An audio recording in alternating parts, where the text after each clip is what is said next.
ஒரு வகுப்பில் ஆசிரியர் 4 மாணவிகளை அழைத்து அன்பை வெளிப்படுத்தும் எதையாவது ஒன்றை வாங்கி வருமாறு சொல்கிறார். கொண்டு வந்த மாணவிகளில் ஒரு மாணவியின் கையில் பூ இருந்தது, இன்னொரு மாணவியிடம் வண்ணத்து பூச்சி இருந்தது, மற்றொரு மாணவியிடம் ஒரு சின்ன குஞ்சு பறவை இருந்தது.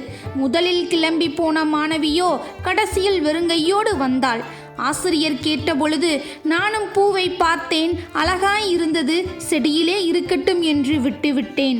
வண்ணத்து பூச்சியையும் பார்த்தேன், அழகாய் இருந்தது, சுதந்திரமாக பறக்கட்டும் என்று விட்டுவிட்டேன்.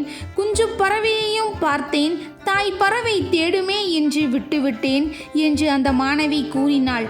உடனே ஆசிரியர் அந்த மாணவியை அணைத்து அன்பு என்றால் இதுதான் என்று சொல்லி ஆனந்தம் அடைந்தார்.